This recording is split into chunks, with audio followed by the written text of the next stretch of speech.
इन्नल हम्दलिल्लाह नहमदुहु व नस्तईनुहु व नस्तगफिरुहु व नऊज़ु बिल्लाहि मिन शुरूरि अनफुसिना व मिन सय्यिआति अमालिना मन यहदिहिल्लाहु फला मुज़िल्ल लहु व मन युज़लिल्हु फला हादिय लहु व अशहदु अन ला इलाहा इल्लल्लाहु वहदहु ला शरीक लहु व अशहदु अन्न मुहम्मदन अब्दुहु व रसूलुहु अम्मा बअद फ़इन्न खैरल हदीस किताबुल्लाह व खैरल हदी हदी मुहम्मदिन सल्लल्लाहु अलैहि वसल्लम व शर्रल उमूरि मुहदसातुहा व कुल्लु मुहदसतिन बिदअह व कुल्लु बिदअतिन ज़लाला व कुल्लु ज़लालतिन फिन्नार।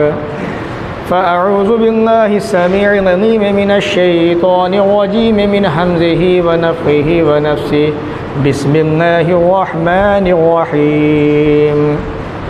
वस्साबिक़ूनल अव्वलून मिनल मुहाजिरीन वल अंसारिल्लज़ीना इत्तबऊहुम बिइहसान रज़ियल्लाहु अन्हुम व रज़ू अन्हु व अअद्द लहुम जन्नातिन तजरी तहतहल अनहारु ख़ालिदीन फ़ीहा ज़ालिकल फ़ौज़ुल अज़ीम।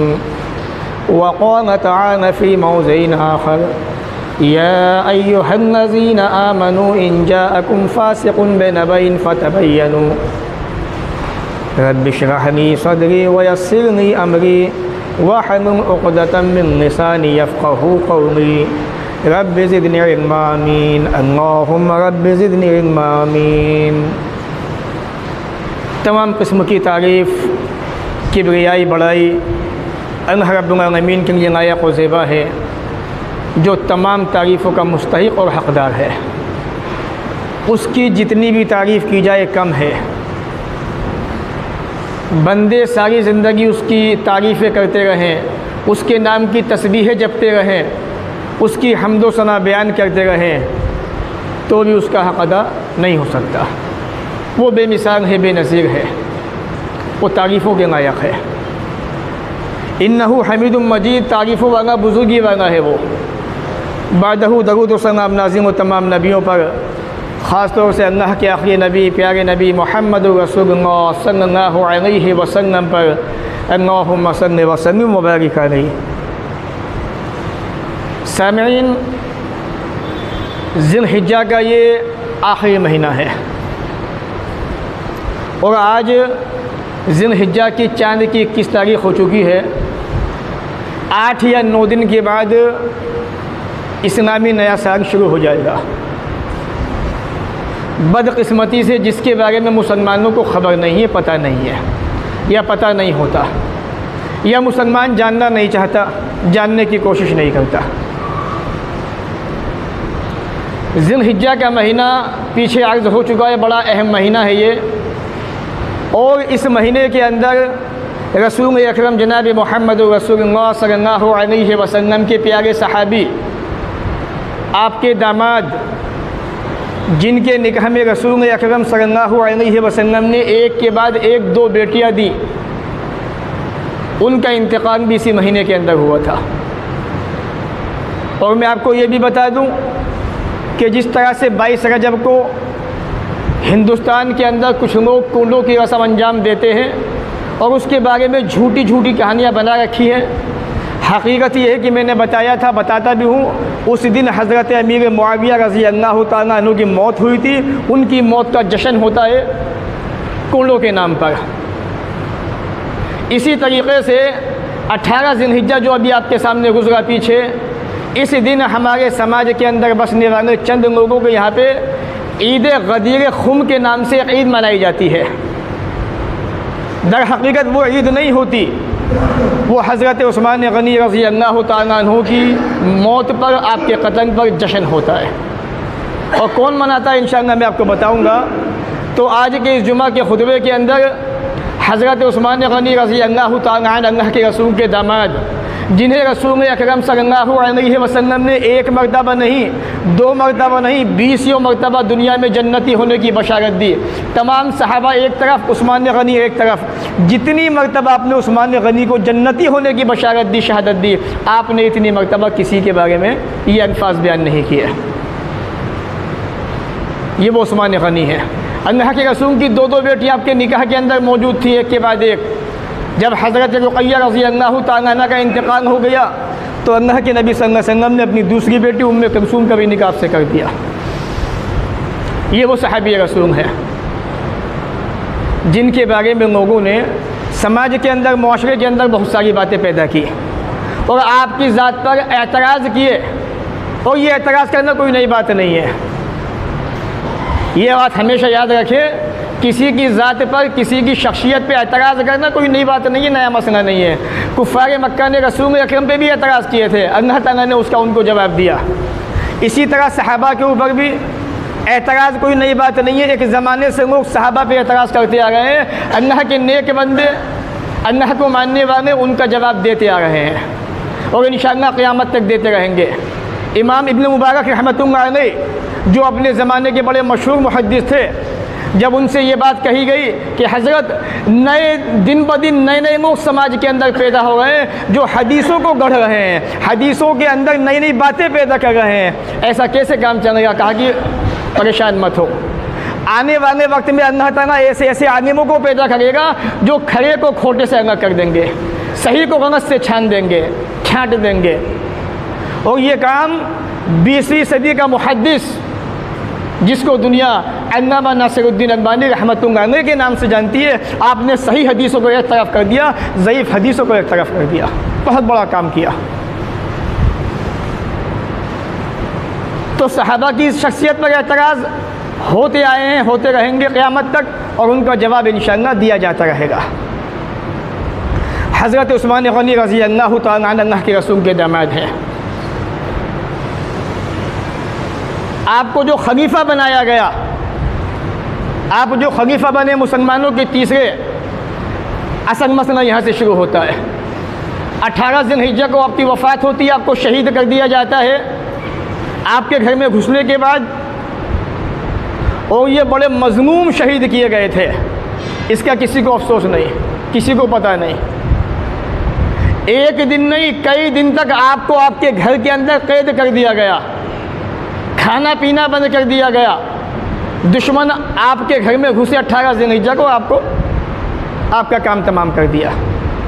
यहाँ तक कि हज़रत उस्मान गनी रज़ी अल्लाह तआला अन्हु रसूल अकरम के दामाद, जिन्हें ज़ुन्नूरैन भी कहा जाता है, दो रोशनी वाले, दो नूर वाले, अल्लाह के रसूल की दो बेटियाँ आपके निकाह के अंदर मौजूद थी। इसीलिए कुरान मजीद की तिलावत कर रहे थे। बदकिस्मती से जिस कुरान को मुसलमानों ने पढ़ना छोड़ दिया, आज मुसलमान कुरान को सुनता ज़रूर है, मानता ज़रूर है, पढ़ता नहीं है अब, क्योंकि अब इतना फुर्सत है नहीं मुसलमान के, बिज़ी ज़्यादा हो गया है कारोबार के अंदर, दुनियादारी के अंदर, इसलिए कुरान को पढ़ना भूल गया, पढ़ना छोड़ दिया। आपको कैद किया गया घर के अंदर, कुरान मजीद की तिलावत कर रहे हैं, सूरह बकरा पढ़ रहे हैं, अलिफ लाम मीम का पारा पूरा होने वाला है, आखिरी पेज पे तिलावत है। दुश्मन घर में घुसते हैं, एक आपकी दाढ़ी पकड़ता है, एक कुछ और पकड़ता है, एक पीछे से खंजर से वार करता है। आखिरी अल्फाज जो आपके मुंह से निकले थे, कुरान मजीद को पढ़िए अब, फसयकफ़ीकहुमुल्लाह व हुवस समीउल अलीम, ये आखिरी अल्फाज थे जो उस्मान गनी के मुँह से अदा हुए थे। और वो कुरान करीम का नुस्खा जो उस्मान गनी पढ़ रहे थे जिस कुरान से देख के, आज भी वो नुस्खा टर्की के म्यूज़ियम के अंदर रखा हुआ है, जाके देख सकते हो आप। और उस्मान गनी के खून के छींटे आज भी उस कुरान मजीद पर मौजूद हैं। जिन्हें इतना जालिमाना शहीद किया गया, मज़लूमाना शहीद किया गया हो, आज उनके बारे में किसी को पता नहीं। सियासत की बातें करवा लो, बड़ी ख़बर है, दुनियादारी की बातें करवा लो, बड़ी ख़बर है। रसूल अकरम के दामाद तीसरे खलीफा सानिस, तीसरे खलीफा, उनकी किसी को ख़बर नहीं, उनके बारे में किसी को पता नहीं, जानकारी नहीं। 18 ज़िलहिज्जा सही मानों में आपकी शहादत का वक्त है, शहादत का दिन है आपका। रसूल अकरम सल्लल्लाहु अलैहि वसल्लम ने 18 ज़िलहिज्जा को एक खुतबा दिया था। गदीर खुम के मकाम पर शियाओं ने वहाँ से मसला निकाला कि अल्लाह के नबी सल्लल्लाहु अलैहि वसल्लम हज़रत अली को खलीफा बनाना चाहते थे, इसलिए आपने ये खुतबा दिया, जबकि हकीकत में ऐसा कुछ भी नहीं है। पीछे में गुज़िश्ता साल पूरा खुतबा दे चुका हूँ, उसके ऊपर आप यूट्यूब पर सुन सकते हैं। दूसरी चीज़, अगर रसूल अकरम सल्लल्लाहु अलैहि वसल्लम ने हज़रत अली को खलीफा बनाना होता, यह रसूल अकरम का मकसद ये था, तो जब उस्मान गनी रज़ी अल्लाह तआला अन्हु की खिलाफत का मसला आया, हज़रत उमर का आखिरी वक्त था, आप दुनिया से जाने वाले थे, आपको भी खंजर मार के शहीद किया गया, आप बच गए। 2 दिन के बाद आपका इंतकाल हो गया। 6 आदमियों की कमेटी आपने मुंतखब की हज़रत उमर ने, हज़रत अब्दुर्रहमान इब्न औफ, हज़रत उस्मान गनी, हज़रत अली, हज़रत तलहा रज़ी अल्लाह तआला अन्हु, हज़रत ज़ुबैर इब्न अव्वाम और हज़रत साद रज़ी अल्लाह तआला अन्हुम। ये वो सहाबी थे जिन्हें रसूल अकरम ने दुनिया में जन्नती होने की बशारत दी थी तमाम सहाबा को। ये मजलिस शूरा थी मुसलमानों की, जो हज़रत उमर ने मुतय्यन की थी। अब पहला एतराज़ मैं ये करना चाहता हूँ, बताना चाहता हूँ, ये अगर हज़रत अली को रसूल अकरम को खलीफा बनाना होता, यह आपका इशारा खिलाफत का था, तो आप कह देते कि उमर इस मजलिस को मुंतखब करने की ज़रूरत क्या है, जबकि अल्लाह के नबी मुझे गदीर खुम के मकाम पे खलीफा बना चुके हैं।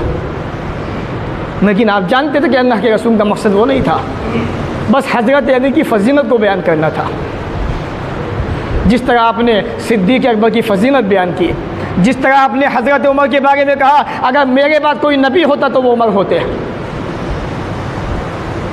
जिस तरह आपने अंसारे मदीना के बारे में कहा, लोगों इनका ध्यान रखना, इनका ख्याल रखना, इनकी अच्छाइयों को कबूल करना, इनकी ख़ताओं से नज़रअंदाज कर देना। और आज लोग उनकी ख़ताओं को बयान करते हैं, जिनकी ख़ताओं से बयान करने से नबी ने मना फरमाया था। वो कहते हैं कि हम अहले सुन्नत हैं। वो आदमी अहले सुन्नत कैसे हो सकता है जो सहाबा की कमियाँ बयान करे, सहाबा के बारे में एतराज़ करे, इस तरह के बेजा एतराज़। तो हज़रत उमर रज़ी अल्लाह तआला अन्हु ने 6 आदमियों की कमेटी मुंतखब की। हज़रत अब्दुर्रहमान इब्न औफ ने कहा कि तुम में से 3 आदमी अलहदा हो जाओ।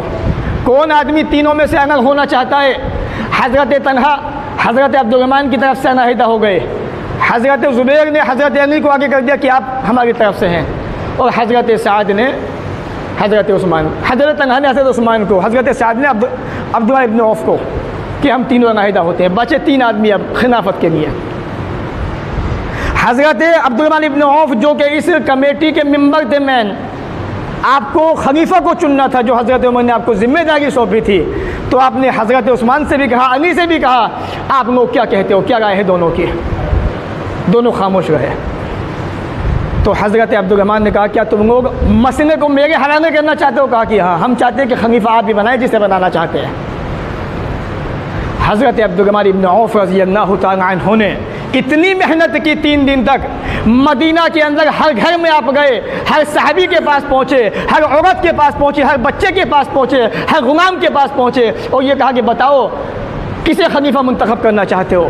2 नाम है हमारे सामने, हज़रत उस्मान और हज़रत अली रज़ी अल्लाह तआला अन्हुमा।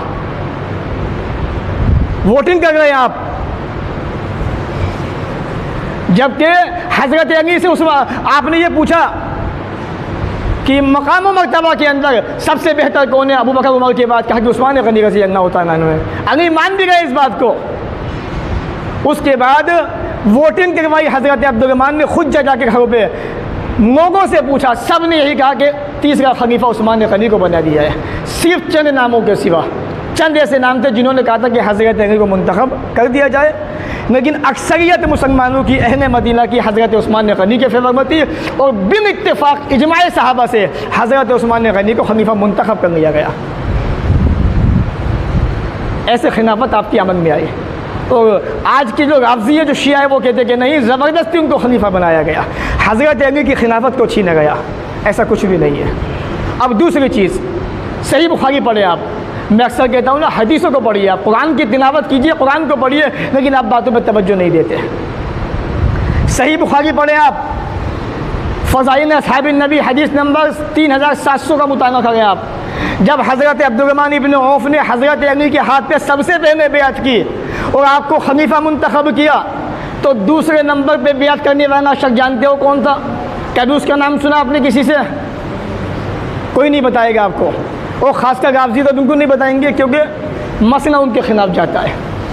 दूसरी शख्सियत जो हज़रत उस्मान के हाथ में बैत करने वाली थी वो हज़रत अली रज़ी अल्लाह तआला अन्हु थे। अगर खिलाफत आपका हक़ थी तो आप कभी बैत हरगिज़ ना करते, लेकिन आप जानते थे कि मुसलमानों ने बाकायदा इत्तेफाक से हज़रत उस्मान को खलीफा बनाया है, तो सब ने बाकायदा आपके हाथ में बैत की, आपको तीसरा खलीफा बना दिया गया। ग़ज़वा तबूक का मौका है, अल्लाह के नबी सल्लल्लाहु अलैहि वसल्लम बहुत परेशान है, सख्त गर्मी का आलम है, मक्का का तपता हुआ रेतीला रेगिस्तान, मक्का के तपते हुए पत्थर आग फेंक रहे हैं अपने अंदर से। जंग का मौका है, जंग तबूक 9 हिजरी का वाक़या है। अल्लाह के नबी ने कहा लोगों ताउन की ज़रूरत है, सहाबा तो है लड़ने के लिए, सामान नहीं है, जिहाद कैसे होगा? सहाबा ने जो कुछ तो दिया, जितना हो सका, औरतों ने अपने अपने सोने के ज़ेवर उतार के दे दिए। अल्लाह के रसूल ने कहा इससे काफ़ी नहीं है, इससे कुछ होने वाला नहीं है। याद रखो इस्लाम को जब जब ज़रूरत पेश आई है, इस्लाम जो है ताउन के ज़रिए ही आगे बढ़ा है, चंदे के ज़रिए से आगे बढ़ा है इस्लाम। अल्लाह के नबी ने आखिर में ये कहा कि लोगों कौन है ऐसा इंसान जो हमारी मदद करे ताउन दे जंग के लिए, और अल्लाह उससे राज़ी हो जाए और अल्लाह ताला उसको माफ़ कर दे। इतना कहना था बस। उस्मान गनी ने सुना, खड़े हो गए। अल्लाह के रसूल उस्मान 100 ऊँट देता है, 940 ऊँट ज़रा सी देर में अल्लाह के नबी को दे दिए। इतने बड़े मजमे के अंदर किसी में वो जिगर नहीं था जो उस्मान गनी के अंदर मौजूद था। 60 घोड़े दिए। इसी पे बस नहीं कि अल्लाह के रसूल के पास आया रसूलुल्लाह ये 10,000 दीनार, आज मुसलमानों के अंदर ऐसे आदमी ढूंढ के दूंगा दो जो मस्जिद का ताउन कर सके, मस्जिद को दे सके चंद पैसे। यहाँ पसीने छूट जाएंगे देने में, गले के अंदर आवाज़ फंस जाएगी, आवाज़ नहीं निकलेगी, हाथ जेब में अटक के रह जाएंगे। ध्यान रखना मेरी बातों को। 940 ऊँट दिए, 60 घोड़े दिए, 10,000 दीनार तकरीबन 5.5 किलो सोने के सिक्के दिए। और आज के वक्त के एतबार से लगानो तुम्हारी ये सोसाइटियाँ बिक जाएंगी, उस्मान गनी की प्रॉपर्टी ख़त्म नहीं होगी जो आप जंग तबूक के मौके पे दे गए अल्लाह के रसूल को, अल्लाह के रास्ते में। ये उस्मान गनी, प्यारे नबी ने फरमाया मा ज़गा उस्मान, मा ज़गा उस्मान, मा ज़गा उस्मान, मा अमिल बाद यौम क़त्तु। पढ़िए हदीस की किताब। लोगों सुनो, उस्मान को आज के बाद कोई चीज़ नुकसान नहीं पहुंचाएगी। अगर उस्मान कोई नेक काम ना भी करे कोई परवाह नहीं है, उस्मान जन्नती हो चुका। ये अल्फाज प्यारे नबी ने फरमाए थे उस्मान गनी के बारे में रज़ी अल्लाह तआला अन्हु। आज दुनिया के अंदर बसने वाले चंद गाज़ी उस्मान गनी की शख्सियत पर एतराज़ करते हैं। बदकिस्मती से हमारे मुसलमान भाई भी उसके अंदर शामिल हो जाते हैं। एतराज़ ये होता है कि उस्मान गनी रज़ी अल्लाह तआला अन्हु इतने बड़े साहबी, मियाँ जंग बदर में शरीक नहीं थे, आप कैसे साहबी थे, आप कैसे नबी के दामाद थे? आप जंग बदर में गए नहीं, आप पीछे रह गए थे, आप पीछे हट गए थे, आप बुज़दिल थे, नाउज़ुबिल्लाह। ये बात उस्मान गनी के बारे में कही गई। इसलिए मैं कहता हूँ दीन सीखो, दीन को हासिल करो। इमाम मालिक कहा करते थे लोगों इन्ना हाज़न इल्मा हुआ लहमो का बदमो का, ये इल्म तुम्हारा गोश्त तुम्हारा खून है, ये तो देखो तुम दीन का इल्म किससे ले रहे हो। अच्छे लोगों से लेना चाहिए, अच्छे उलमा से लेना चाहिए। इस पर तुम्हारी कब्र की ज़िंदगी का दारो मदार है, आने वाली ज़िंदगी का दारो मदार है। आज हमें दीन की परवाह नहीं। जवाब दिया गया कि इसमें कोई शुबा नहीं, उस्मान गनी जंग बदर में शरीक नहीं थे। क्यों नहीं थे उसकी वजह भी तो जानूँगा आप। अल्लाह ने कुरान में कहा या अय्युहल्लज़ीना आमनू ला तक़रबुस्सलाह, ईमान वालों नमाज के करीब मत जाओ। ए ईमान वालों नमाज के करीब भी ना जाओ। क्यों मस्जिद में आ रहे हो नमाज पढ़ने? अरे अल्लाह तो मना कर रहा है कुरान के अंदर। जब पहले शराब हराम थी वहाँ तुम सुकारा, जब तुम नशे की हालत में हो। जब शराब हराम थी लोग पीते थे, जब उसका हुक्म नाज़िल हुआ तो अल्लाह ने फ़ौरन मना कर दिया जब इस ऐसी कंडीशन में मस्जिद में मत आओ नमाज़ पढ़ने। जब उतर जाए नशा तब आओ। बाद में यह आयत मनसूख हो गई, बाद में अल्लाह ने शायद तो मनसूख कर दिया, हुक्म ख़त्म कर दिया इसका। बात समझ में आ गई? अल्लाह ने कुरान में कहा कि तुम में से जिसके शोहर ख़त्म हो जाए उन्हें चाहिए कि वो 1 साल तक घर में बैठी रहे। भाई आपने तो सुना है कि 4 महीने 10 दिन की इद्दत होती है। कुरान तो कह सूरह बकरा 1 साल बैठी रहे। क्या करोगे? दीन को सीखो। ये हुक्म पहले था, वो आयत बाद में नाज़िल हुई, फिर 4 महीने 10 दिन का हुक्म बाकी रह गया, पहले वाला हुक्म मनसूख हो गया। दीन सीखोगे अच्छे लोगों से तो दीन हासिल कर पाओगे। तो जवाब क्या हुआ कि हज़रत उस्मान गनी जंग बदर में शरीक नहीं थे, इसमें कोई शुबा नहीं है।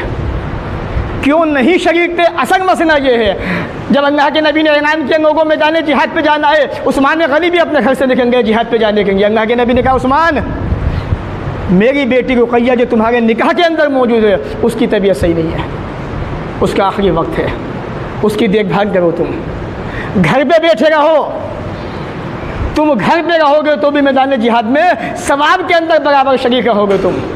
और अगर हम मैदान जिहाद में जीत जाते हैं तो जितना हिस्सा और मुजाहिदों को मिलेगा उतना तुम्हें भी मिलेगा। तो उस्मान गनी को रोका किसने? अल्लाह के नबी सल्लल्लाहु अलैहि वसल्लम ने। जिहाद पे जाना चाहते थे आप, लड़ना चाहते थे, अल्लाह के रसूल मैदान जिहाद में है, यहाँ आपकी बेटी का इंतकाल हो गया, उस्मान गनी ने जनाजे की नमाज़ पढ़ी और आपको दफन कर दिया। रसूल अकरम मैदान जिहाद के अंदर मौजूद है। अंदाज़ा कीजिए अगर वो भी वहाँ हो तो उस्मान गनी तो बेटी का क्या होगा? आप जनाजे में शरीक ना हो सके अपनी बेटी के, बाद में आपने जनाजे की नमाज़ पढ़ी। लोग कहते हैं ना कि सही बातें हम बताते हैं लोगों को, बहुत से लोग हैं यूट्यूब पर, वो आपको ये बातें नहीं बताएंगे क्योंकि ये बातें उनको हज़म होती नहीं, ना होंगी उनको, वो नीचे उतरेंगे नहीं यहाँ से उनकी ये बातें। बहरहाल ये एतराज़ था, जवाब दे दिया गया। बहुत सारे एतराज़ हुए आपकी शख्सियत के ऊपर। ये कहा कि उस्मान गनी ने जुमा के अंदर 2 अज़ानें मुतय्यन कर दी, अब से पहले किसी सहाबी ने नहीं दी थी। ज़रा सी बात को मैं क्या एतराज़?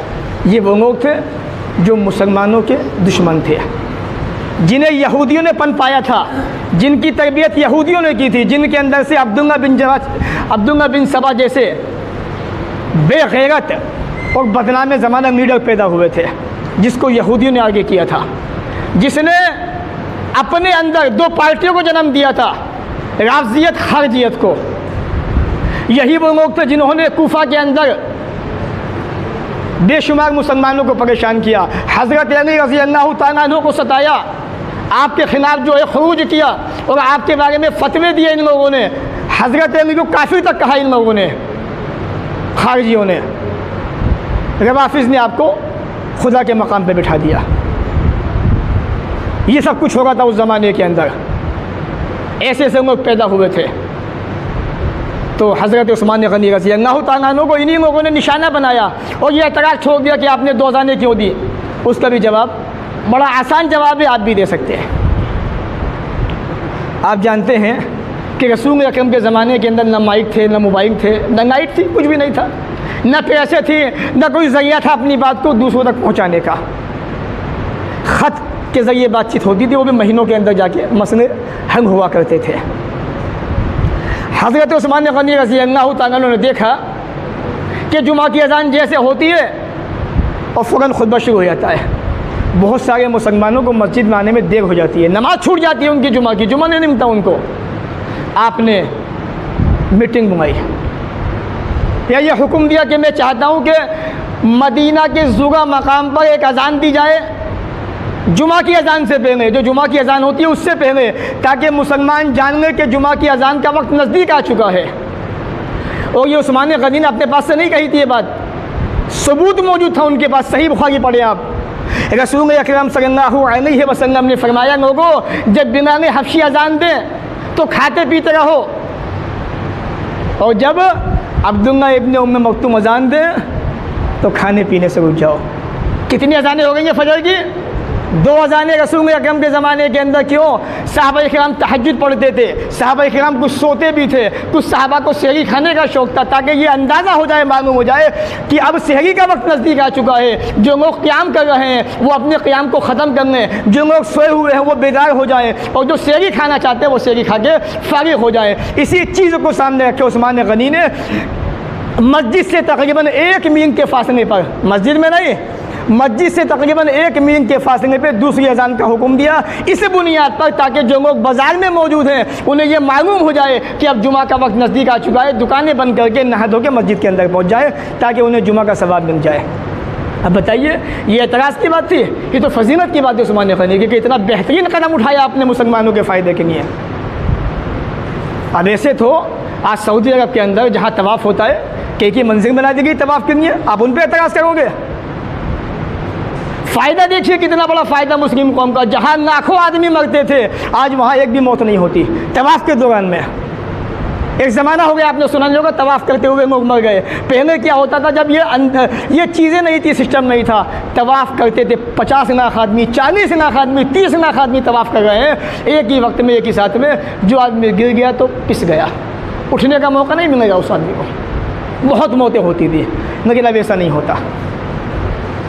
तो मुसलमानों के फ़ायदे के लिए कदम उठाया गया। हज़रत उस्मान गनी ने भी ये कदम उसी फ़ायदे के लिए उठाया था। एक एतराज़ ये भी किया जाता है आपके ऊपर, बहुत सारे मुसलमान करते हैं, शिया की तो बात पहले की छोड़िए, अपने मुसलमान भाई करते हैं कि उस्मान गनी रज़ी अल्लाह तआला अन्हु ने अपने ख़ानदान के लोगों को ओहदों पर मुतय्यन किया था। पढ़ते नहीं हैं, कभी गामदी को सुन लिया, कभी इंजीनियर को सुन लिया, तो कभी मोहम्मद शेख को सुन लिया। ये लोग जिनके पास ना दादी है ना दीन है, ना कुछ पता इन लोगों को दीन के बारे में, दीन है क्या चीज़, जो इन्होंने बयान कर दिया बस वो आगे बढ़ा दिया कि उस्मान गनी ने तो आप ओहदे जो दिए थे वो अपने ख़ानदान के लोगों को दिए थे। किताब पढ़िए, उस्मान गनी शख्सियत और कारनामे किताब का नाम है, तकरीबन 455 या 515 पेज की किताब है। डॉक्टर अली मोहम्मद अस्सुन्नाबी इसके राइटर हैं, अरब के, इन्होंने किताब को तसनीफ़ किया है। ये किताब के राइटर हैं। ये लिखते हैं कि हज़रत उस्मानी के गनी के अहद खिलाफत में 36 गवर्नर मुतय्यन थे। कितने? 36 में से 5 उस्मान गनी के ख़ानदान के लोग थे। ज़्यादा हुए कम हुए?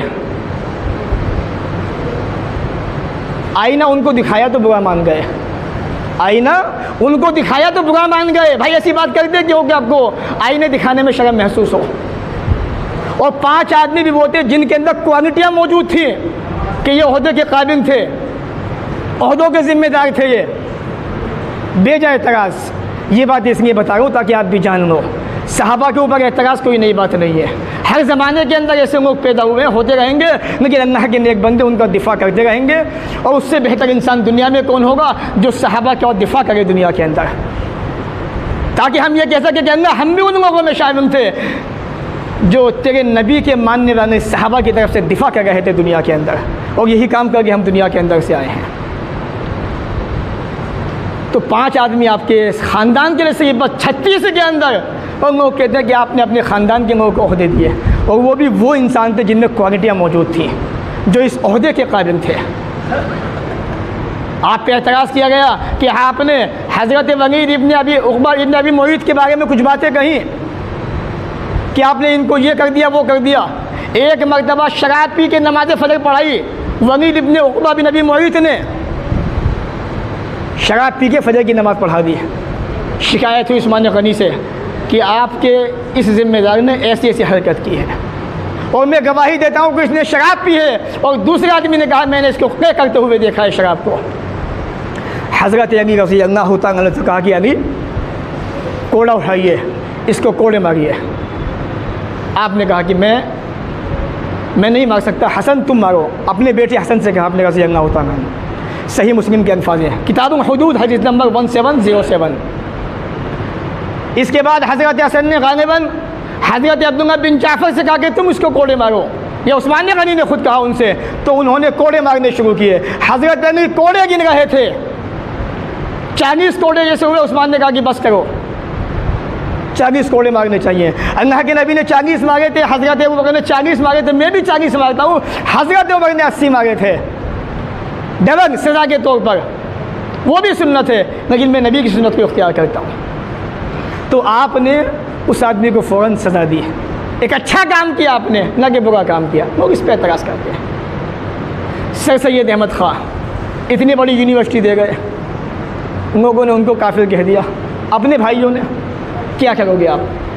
एतराज़ करने वाले हर ज़माने में रहेंगे और आते रहेंगे, लेकिन हमारी ज़िम्मेदारी बनती है कि हम उसका सही दिफा करें, सही बात लोगों तक पहुंचाएं, सही बात लोगों को बताएं सही क्या है, गलत क्या है। और मैं अक्सर कहता हूँ, सही बात तक पहुंचने के लिए किताबों का मुताला कीजिए, आप किताबों को पढ़िए, उम्मा से अपना राब्ता रखिए, जो अच्छे उम्मा दुनिया के अंदर मौजूद है उनके राब्ते में रहिए, उनसे कॉन्टैक्ट रखिए उनसे। कहीं ऐसे ना हो कि शैतान आप पे हमला करके आपको सीधे रास्ते से बहका दे, आपको गुमराह कर दे। बहरहाल बातें तो इंशाअल्लाह होती रहेंगी, बहुत सारी बातें हैं, फिर कभी इंशाअल्लाह आपके सामने बयान की जाएंगी।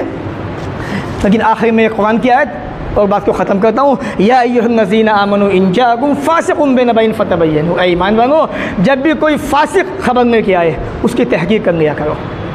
कहीं ऐसा ना हो जाने अनजाने में किसी को नुकसान पहुँचा दो, बाद में पछताना पड़े, और ऐसा हो रहा है।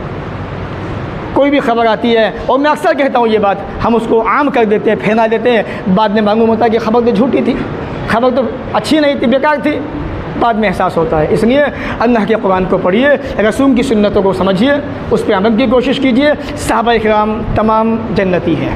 वस्साबिक़ून अव्वलून मिनल मुहाजिरीन, सबकत करने वाले, पहले आगे बढ़ने वाले, हिजरत करने वाले अंसार में से, मक्के वालों के अंदर से जो सहाबा हिजरत कर गए, ये वो लोग हैं जिनसे अल्लाह राज़ी हो गया। और जिन लोगों ने इनकी बात मानी, इनकी पैरवी की, अल्लाह उनसे भी राज़ी। हमेशा जन्नतों में रहेंगे जिसके नीचे नहरें बह गई हैं, और ये बहुत बड़ी कामयाबी है। एक बात तो याद आ गई, और तो ज़ालिमों ने यहाँ तक कह दिया कि उस्मान गनी रज़ी अल्लाह तआला अन्हु बेअत रिज़वान में शरीक नहीं थे। अबे अक़ल के अंधों, बेवकूफ़, एतराज़ करने से पहले इतना तो जान लो कि हम एतराज़ क्या कर रहे हैं।